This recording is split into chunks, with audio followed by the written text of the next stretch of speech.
মুকুন্দ, তোমরা সংসারের দু ভাই যদি হরিনাম করতে চলে আসো, বাড়ির সবাই না খেয়ে মরে যাবে, কেউ আর হরিনাম করবে না। তাই তোমাদের দু ভাইকে আমি সঙ্গে রাখলাম না।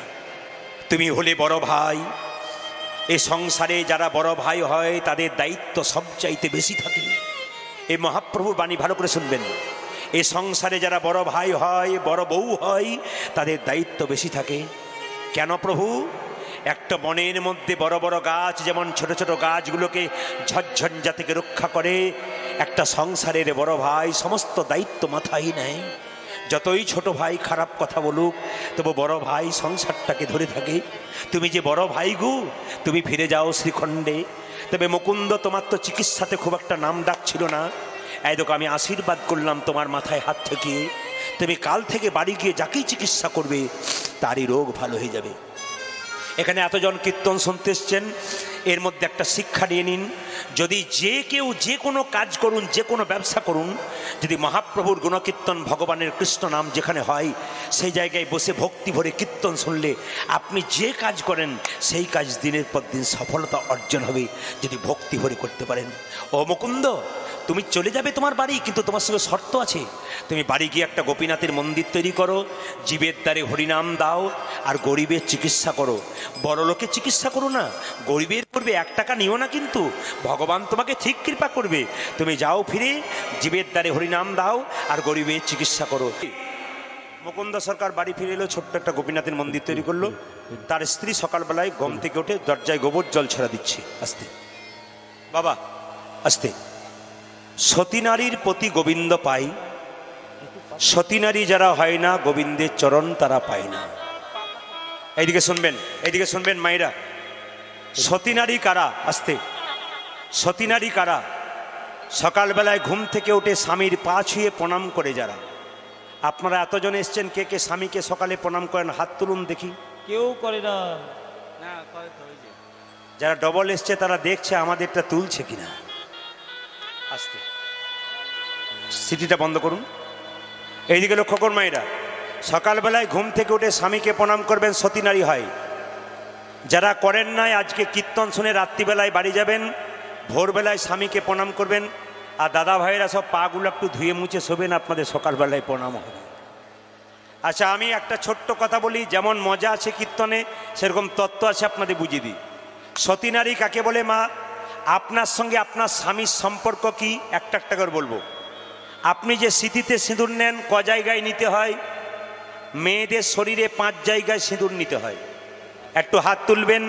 একটা সিঁথিতে এখানে যে টিপ পরছেন, ভেলভেটের টিপ, ওটা নিয়ম নয়। যদি পরেন আপনি পরুন, অসুবিধা নেই, কিন্তু সিঁদুরের ফোঁটাটা আগে নেবেন। 2।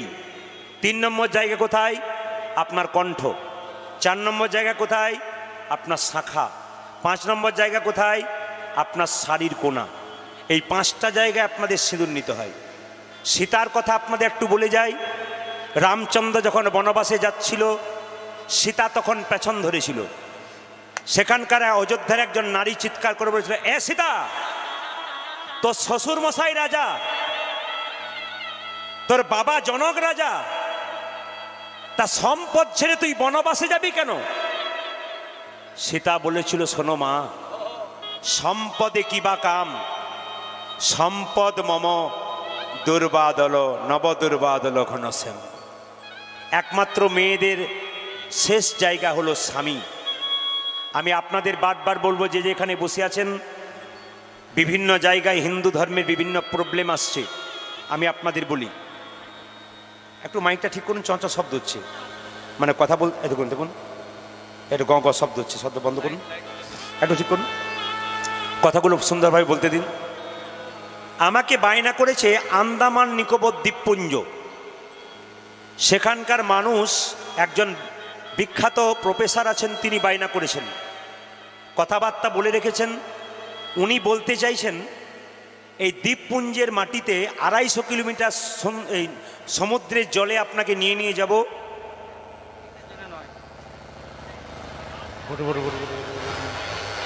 রাত্রিতে খাওয়া দাওয়া বেশি হয়েছে, পেটের গন্ডগোল হয়েছে, পেটটা ঘর ঘর করছে। কি করবেন দাদা, উপায় নেই, কি করবেন, বড় সমস্যা, বুঝলেন? কীর্তন করা খুব কঠিন ব্যাপার। ভাব নষ্ট হয়ে যায়, ভক্তি নষ্ট হয়ে যায়, কিচ্ছু থাকে না। এই বারবার যদি এত ডিস্টার্ব হয়, বলুন কীর্তনে কি মজা হয়? কীর্তনটাকে ঠিক জায়গায় আনবো করছি, আর সেই জায়গাটাতে গণ্ডগোল হচ্ছে। আপনারা এর থেকে একটু শিক্ষা নিয়ে যান, যারা পরবর্তী ক্ষেত্রে কীর্তন করাবেন তারা মাথায় রাখবেন, মাইক সেটটাকে এক পাশে বসাবেন। কেন বলুন তো? মাঝখানে বসালে তারে চাপাচাপি হচ্ছে। মাইক সেট খুব ভালো, কিন্তু একবার 100% ভালো, কিন্তু এরকম জায়গায় বসাবেন না, একটু দূরে বসাবেন। কেন? চাপ পড়ে যায় খুব জোর। একটু ঠিক করুন। আচ্ছা, যে যেখানে আছেন, তো সেখানকার একজন বিখ্যাত প্রফেসর বললেন, এইদিকে দ্বীপপুঞ্জে দেখবেন ইউটিউবে আপনার গান শুনছে প্রচুর মানুষ। এখানকার মানুষ সন্ধ্যাবেলায় টিভি দেখে না, আপনার কীর্তনগুলোকে শোনে। ডাক্তার শুনছে, মাস্টার শুনছে, রাখাল শুনছে, বাগাল শুনছে, যে অটো চালাচ্ছে সে শুনছে, যে টোটো চালাচ্ছে সে শুনছে। আমলাম সেটা তো গোবিন্দের আশীর্বাদ। উনি বললেন, এখানে একটা আমাদের হিন্দুদের সমস্যা আছে। আমি কি? ছেলেরা বিয়ে করছে মেয়েদেরকে, একটা দুটো বাচ্চা হচ্ছে আর ছাড় দিয়ে দিচ্ছে। এই সমস্যার সমাধান আপনি করবেন। বললাম কি করে? বলছে আমাদের কথা শোনে না, আপনার গান ওরা শোনে, আপনাকে গুরু বলে মানে। আপনি যদি বলে দিন একবার, তাহলে হয়তোবা 100 জনের মধ্যে 20 জন যদি ওটা বন্ধ করতে পারে, তাহলে পাশে পাশে আরও অনেকজন বন্ধ করতে পারবে। আপনার আশীর্বাদ করুন। আমি আগামী বছর রাজ্যে নয়, আমি তো রাজ্যে যাচ্ছি, আগামী বছর আমি বিদেশে যাব। প্রচুর বিদেশে আমার গানের চাপ আছে। আপনারা এইটুকু আশীর্বাদ করুন যেন দেশ বিদেশে মানুষের কাছে ভক্তি ছড়াতে পারি। সরকার, হ্যাঁ, আমি যে জায়গায় ছিলাম, ছেলে মেয়েদের জন্য ওইটাই বলে গেলাম যে তোমরা অন্তত নিজেদের ক্যারিয়ারগুলোকে ঠিক করো, কারোর জন্য অপেক্ষা করো না। যখন ক্যারিয়ার তোমাদের তৈরি হয়ে যাবে, কত ছেলে তোমাদের পায়ে গড় গড় করবে, তখন বাবা মায়ের আনন্দ হবে। তাই নিজের ক্যারিয়ার নষ্ট না করে প্রেম ভালোবাসার দিকে নয়, প্রেম যদি করতে হয় তাহলে ভগবানের সঙ্গে করো। আর দ্বিতীয় কথা হচ্ছে যে মেয়েদেরকে বলবো স্কুলে যাবে, কলেজে যাবে, ছেলেদেরকে বলবো একটু মালা তিলক নাও। কোনো মেয়ে যদি স্কুল কলেজে মালা তিলক পরে যায়, কোনো ছেলে যদি তার পেছনে লাগে, সে মনে মনে ভাবে দরকার নাই রে, মালা তিলক পড়েছে, এর কাছে গেলে আমি এইরকম খেতে পাবো না, দরকার নাই। তখন দুষ্ট লোক কিন্তু তোমার সামনে যাবে না। আর ভগবানের সঙ্গে প্রথম প্রেম যদি তোমরা করতে পারো, তাই যদি কেউ তোমার সঙ্গে প্রেম করতে আসে, দুষ্ট লোক না সে ভদ্রলোক, ভগবানই চিনিয়ে দেবে। তাই সবাই মিলে হাত তুলে মুকুন্দ এবং মুকুন্দ সরকার তার স্ত্রী গাইছে, বাড়ির ভেতরে হাত তুলে কৃষ্ণ কেশব, হাত তুলে কৃষ্ণ কেশব কেশব, সুধা মাখা এই না হরি নাম, মধু মাখা এই নাম, আজ কৃষ্ণ কেশব কৃষ্ণ মাধব, সুধা মাখা এই নাম হরি নাম, মধু মাখা এই আপনারা তুলবেন। খিদে পেয়েছে কি? খিদে পাইনি তো? জোরে বল, রাধা রানী কি, শ্যাম সুন্দর কি, মদন মোহন কি, হরিবাসর কি। যাদের খিদে পেয়েছে তাদের কি জয়।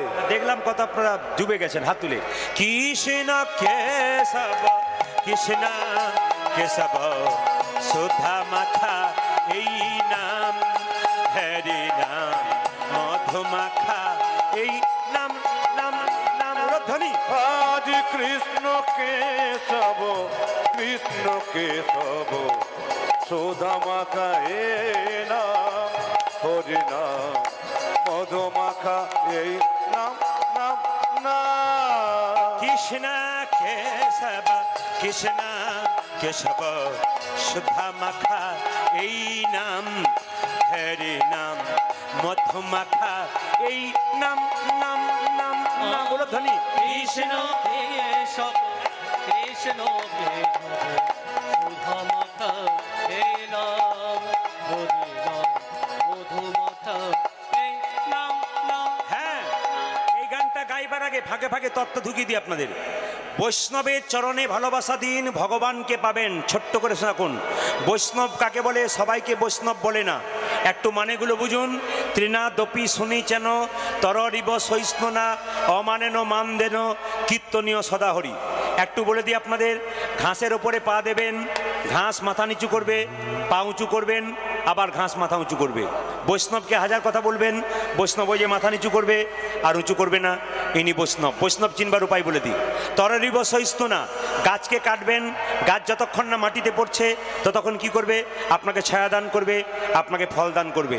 লক্ষ্য করুন, অমানেন মান দেন, তার মানে রাস্তা দিয়ে পেরিয়ে যাচ্ছেন, এই রাস্তা দিয়ে একজন কুষ্ঠব্যাধি লোক ছটফট ছটফট করছে, গোটা শরীরে কুষ্ঠ হয়েছে, পুঁজ রক্তে ছটফট ছটফট করছে, আপনি পেরিয়ে যাচ্ছেন, আমি পেরিয়ে যাচ্ছি, নাকে কাপড় চাপা দিয়ে পেরিয়ে যাচ্ছি।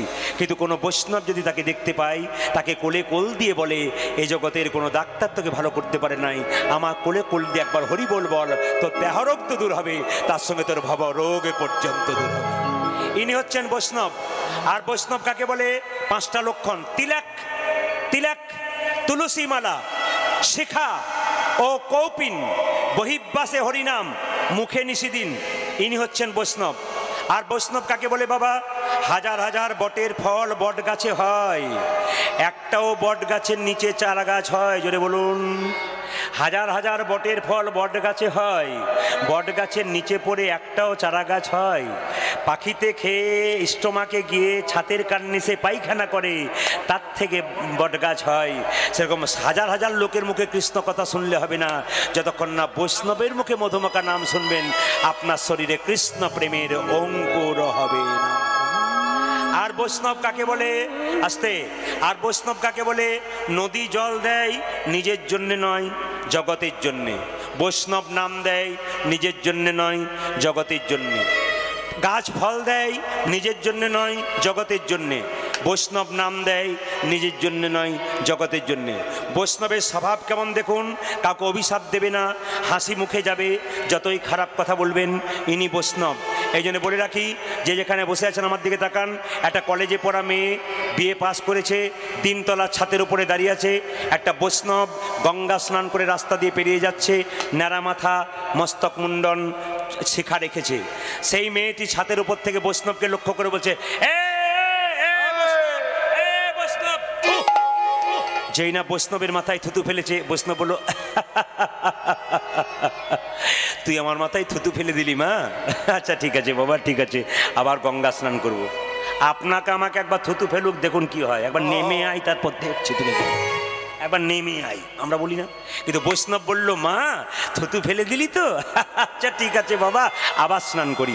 আবার স্নান করতে গেছে, আবার ফিরে আসছে, বৈষ্ণবকে তাক করে মেয়েটা, বৈষ্ণব, বৈষ্ণবের মাথা। আরে বাবা, কি পাগলি মেয়ে তুই বলতো, আমাকে বারবার জলে ডুবাচ্ছিস, তোর মতি কি বলতো? আচ্ছা ঠিক আছে বাবা, ঠিক আছে ঠিক আছে, আবার স্নান করে আসি। আবার স্নান করতে গেছে, আবার এসছে, আবার থুতু ফেলেছে। 10 বার স্নান করেছে, 10 বার থুতু ফেলেছে, 10 বার স্নান করেছে। 11 বার স্নান করে যখন ফিরে আসছে, এবার থুতু ফেলতে যাবে, মেয়েটির বাবা দেখে বলল, নেমে আয়, লজ্জা করা দরকার তোর। পরম বৈষ্ণব রাস্তা দিয়ে পেরিয়ে যাচ্ছে, তার মাথায় থুতু ফেলছিস? তুই না বিয়ে পাস করেছিস, আমায় বাবা বলবি না তুই? তোকে মেয়ে বলতে আমার ঘেন্না করে, তুই বৈষ্ণবের মাথায় থুতু ফেলছিস? মেয়েটি বলল, বাবা বৈষ্ণব কোনো প্রতিবাদ করে না, এই জন্য বৈষ্ণবের মাথায় থুতু ফেললাম। ওরে, বৈষ্ণবের স্বভাব যে প্রতিবাদ করা নয়। তুই আয়, পা ধরে ক্ষমা চা, বল আমি আর কোনোদিন ফেলবো না। বাবা বকাবকি করছে। বৈষ্ণব তখন শান্ত স্বভাবে কি বলল দেখুন, বাবা আপনার মেয়েকে আপনি বকাবকি করছেন না, আপনার মেয়েকে আপনি বকবেন না, আপনার মেয়ের জন্য না আমার উপকার হয়ে গেছে। কি উপকার হয়েছে? বিরাট বিরাট লাভ হয়েছে গো। কেন? আমি শাস্ত্রে শুনেছি, একবার গঙ্গা স্নান করলে 1 জন্মের পাপ দূর হয়। আপনার মেয়ে আমার মাথায় 10 বার থুতু ফেলেছি, আমি 10 বার গঙ্গা স্নান করেছি, আমার জন্ম জন্মান্তরে যত পাপ আছে সব পাপ। কথাগুলো যুক্তি আছে, আপনার দেখবেন। একজন ভক্ত বললেন, আপনার সময় খুব কম। মানে সময় কম বলতে কি, ডিস্টার্ব দিয়েছে, আমি আমার সময়ে দাঁড়িয়ে আছি কিন্তু, কারণ পরবর্তী দল পরপর সময় নিতে হবে তাদেরকে, সবার গীত কীর্তন শুনতে হবে। এখন কথা হচ্ছে, আমারও কিন্তু নদিয়াতে গান আছে, আমাকে বেরিয়ে যেতে হবে। মানে আজকে গান নেই, কালকে সকালে গান আছে, এই জন্য আমাকে বেরোতে হবে। এই জন্য আমি এই সময়টা এদেরকে বেছে নিয়েছি, নাহলে এনারা কিন্তু আমাকে দিয়েছিলেন সন্ধ্যাবেলায়, কিন্তু আমি এই সময়টা নিজে বেছে নিয়েছি যে আমার দূরে গান আছে। আমার এখানে যে পবিত্র ভাই কীর্তন করছে, ওই পবিত্র ভাইয়ের সঙ্গে এদের সম্পর্ক ভালো, এই জন্যে উনি আমাকে বারবার বললো, দাদা আমার একটা কথা রাখুন, অন্তত এই আসরটা একবার দিন। এই জন্য আমি এখানে আইলাম ওর কথাই, আপনাদের ভালোবাসাই। শুধু একটা কথা বলতে চাই, আমার কাছে কতগুলো প্রশ্ন গিয়েছিল, একটু উত্তর দিয়ে দিই, আপনার জীবনে কাজে লেগে যাবে। প্রশ্নগুলো, প্রথম প্রশ্ন গিয়েছিল, দাদা আমরা গণেশ দেখতে পাই, কোনো জায়গায় গণেশের ডান দিকে সুর, কোনো জায়গায় গণেশের বাঁ দিকে সুর, তাই এটা কেন দেখতে পাই, ডান দিকে কেন বাঁ দিকে কেন, কি ডান দিকেই বটে না বাঁ দিকে বটে, কোনটা ঠিক আপনি একটু বলে দেবেন। আপনাদেরকে বলে দিয়ে যাই, একটা প্রশ্ন করেছিল গণেশের পুজোয় তুলসী পাতা লাগে না কেন। আপনারা শুনে নিন, গণেশের পুজোয় তুলসী পাতা লাগে না কেন। তুলসী দেবী দেখতে সুন্দরী, আমার দিকে তাকান, গণেশ ধ্যান করছে ভগবানের, দেখবেন যারা ভগবানের ধ্যান করে তারা দেখবেন কি করে বলুন তো, ভগবানের যারা ধ্যান করে তারা কখনো হাসে, কখনো কাঁদে, কখনো ভাবে, কখনো আনন্দে হাত তোলে। যারা ধ্যান করে, যারা ভগবানের, বিভোর হয়ে যায়, কখন যে আসছে কখন যে কাঁদছে নিজেই বুঝতে পারে না, ভাবে বিভোর হয়ে যায়। আসলে গণেশের জন্মটা হয়েছিল মা দুর্গার শরীরের ময়লা থেকে। ভালো করে শুনবেন আপনারা, গণেশের জন্ম কোথা থেকে হয়েছিল? মা দুর্গা শরীরের ময়লা থেকে গণেশের জন্ম হয়েছিল। আসলে গণেশকে জন্ম দেবার আগে মা দুর্গা বারবার শিবের কাছে কেঁদেছিল, স্বামী আমি একটা পুত্র সন্তান চাই। তখন বলেছিল তুমি ভগবান বিষ্ণুর ধ্যান করো। ভগবান বিষ্ণুর ধ্যান করেছিল মা দুর্গা, ওই জন্য ভগবান বিষ্ণুর অংশ একটা পেয়েছে গণেশকে। কেন বলুন তো, গণেশেরও 4টা হাত, ভগবান বিষ্ণুরও 4টা হাত। গণেশের 4টা হাতে শঙ্খচক্র গদাপদ্ম থাকে, আবার বিষ্ণুর 4টা হাতে শঙ্খচক্র গদাপদ্ম থাকে। ভালো করে শুনবেন, তত্ত্বগুলো খুব গভীর জিনিস আছে, মানেগুলো জেনে নিন। গণেশ হচ্ছে বিষ্ণুর অংশ। এই গণেশ সিদ্ধান্ত নিয়েছিল আমি চিরকুমার থাকবো, ব্রহ্মচর্য পালন করব, আমি বিয়ে করব না। গণেশ দেখতে সুন্দর ছিল, যখন তার মাথাটা সুন্দর ছিল, কিন্তু শনির কুদৃষ্টিতে তার মাথা যখন কেটে গেল, হাতির মাথা লাগানো হলো। কিন্তু একটা কথা শুনুন আপনারা, গণেশ যখন ধ্যান করছে, ধ্যান করতে করতে হাসছে, ওই পথ দিয়ে তুলসী দেবী পেরিয়ে যাচ্ছে, পেরিয়ে যেতে যেতে মনে মনে ভাবলো, বাবা গণেশ বুঝি আমাকে দেখে হেসেছে। গণেশের কাছে গিয়ে তুলসী দেবী বসে আছে, গণেশ জিজ্ঞেস করছে, কে তুমি? আমি তুলসী। কেন এসেছো? তোমায় প্রেম নিবেদন করতে। হঠাৎ করে আমায় প্রেম নিবেদন, তোমায় ভালো লেগেছে, তুমি তো আমায় দেখে হাসলে। বলছে, কই তোমাকে দেখে কোথায় হাসলাম, আসলে গণেশ তো ভাবের ঘুরে এসেছিল। এখন তুলসী দেবী বারবার প্রস্তাব দেয়, আমি তোমায় বিয়ে করব, বিয়ে করব, বিয়ে করব। সঙ্গে সঙ্গে গণেশ অভিশাপ দেয়, আমি বিয়ে করব না, ব্রহ্মচর্য পালন করব, আমি শর্ত নিয়েছি, তুমি যখন বারবার বলছো বিয়ে করব, অভিশাপ দিলাম তোমার দৈত্য স্বামী হবে। ওই জন্যে দেখবেন মায়েরা, গণেশের অভিশাপ থেকে তুলসীর দৈত্য স্বামী হয়েছিল।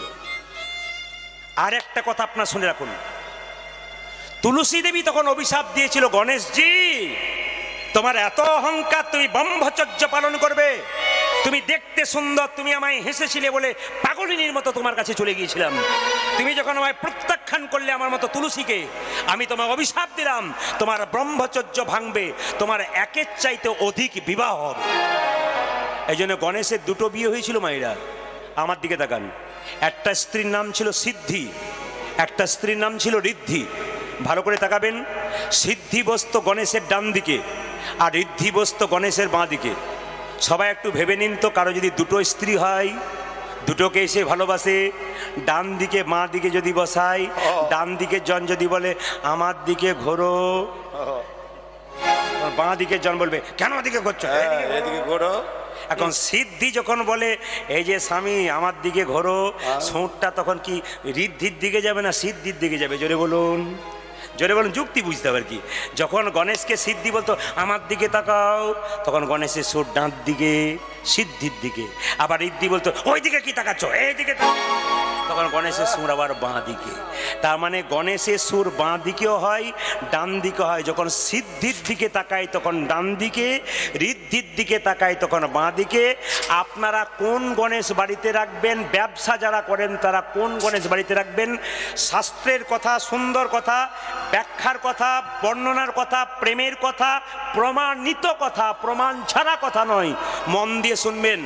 গণেশের ডান দিকে যে সুর, তা হলো সিদ্ধিদাতা গণেশ, বিনায়ক।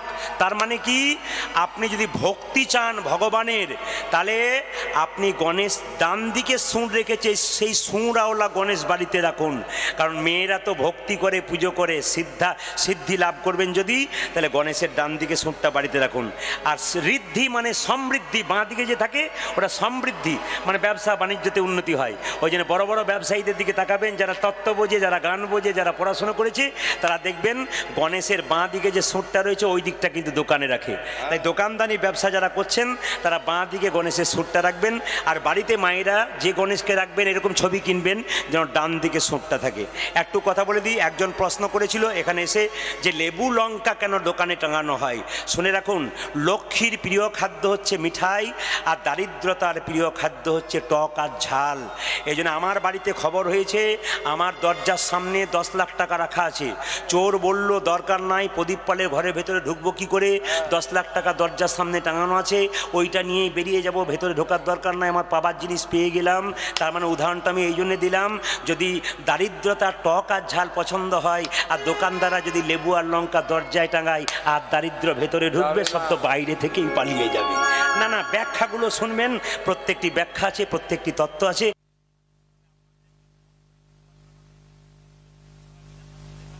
হাত তুলে কৃষ্ণ কেশব, কৃষ্ণ কেশব সুধা মাখা এই নাম, হরি নাম মধু মাখা এই নাম।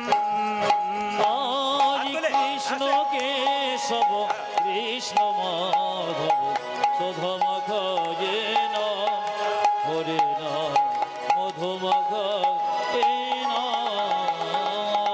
কৃষ্ণ কেশব কৃষ্ণ মাধব সুধা মাখা এই নাম, হরি নাম মধু মাখা এই নাম নাম নাম। কৃষ্ণ কেশব কৃষ্ণ মাধব সুধা মাখা এই নাম, হরি নাম মধু মাখা এই নাম জপ হলো আপনারি, এই হরি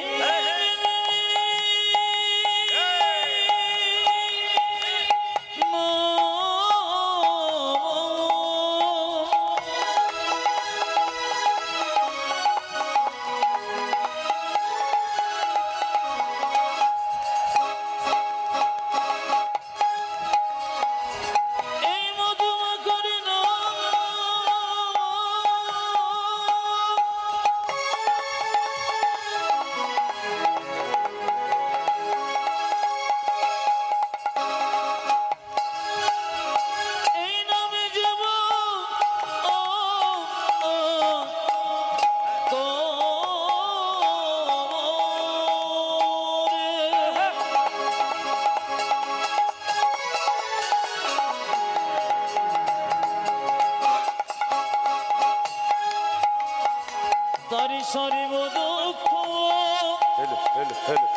যাবে গো,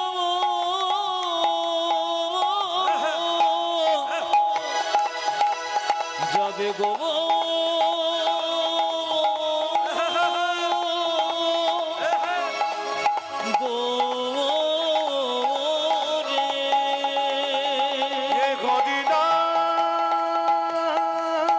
জোরসে অনুধ্বনি দিন, জোরসে ভক্তি করে আনন্দে।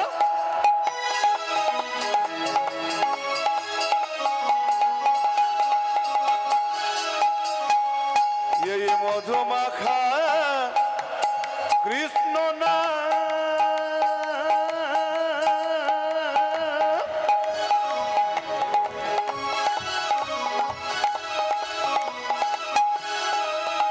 এই নামে যে বা করে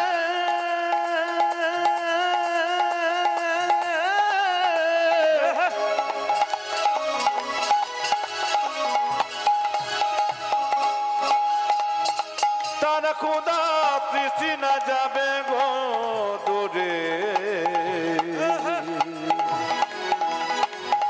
এই মধু মাখানা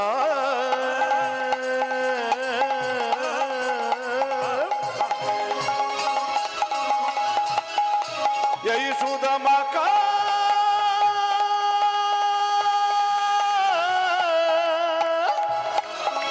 হরি নাম মধু মাখা